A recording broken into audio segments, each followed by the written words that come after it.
Today I want to talk about a move that a lot of us dream of making, switching from Windows to MacBook. So in this video, I will tell you what no one tells you about switching, especially if you are into content creation, streaming, or just using your laptop to run a serious workflow. Here is it. MacBook looks amazing. It's fast, it's sleek, the screen is beautiful, and for some reason, it makes you feel like you're doing real work. But coming from Windows, everything feels foreign. The keyboard is different, the file system is different. You see, instead of control, you are seeing command.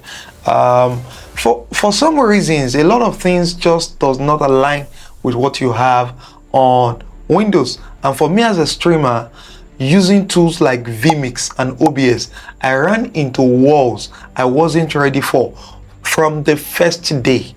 And right on the first day, I couldn't even stream.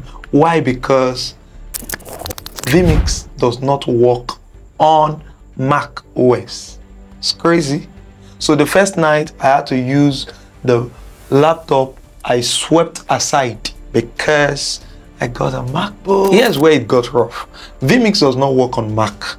Let me say that again.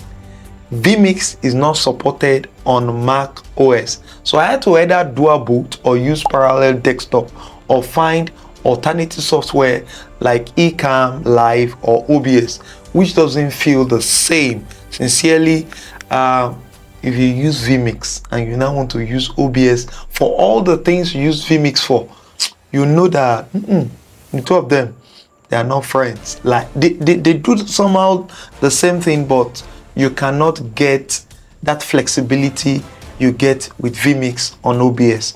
If I'm wrong, please let me know in the comment section. I know a lot of you do crazy things with OBS, but that was what I faced. File handling is also weird. That's number two thing I faced. On Windows, you just drag and drop, create files, folders anywhere, plug in your hard drive and move on. On Mac, it's not like that.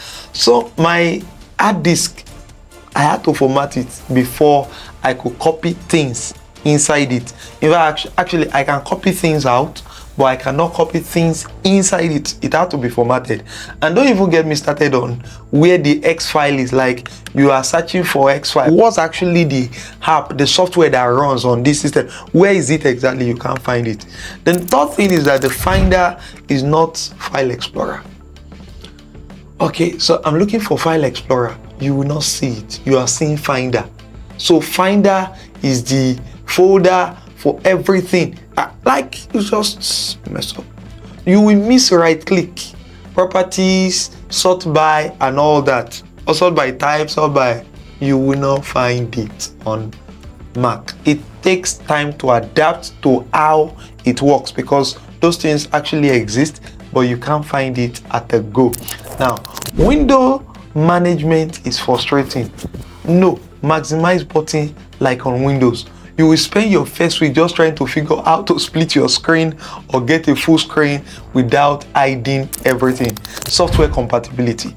From easy worship to certain plugins I use for streaming, many of them are Windows only, or the Mac version feels lighter or clunky. It's just somehow. So what helped me to adjust? Parallel desktop. I use it to run Windows only apps like vMix.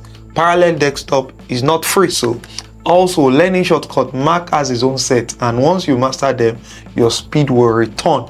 Cloud storage. I lean more into Google Drive and iCloud for file transfer between devices. Dedicated apps. I switched from VLC to INA, from Notepad++ to VS Code for my coding, and I started using native macOS tools like Final Cut, sticking to CapCut, and using keynotes and things like that.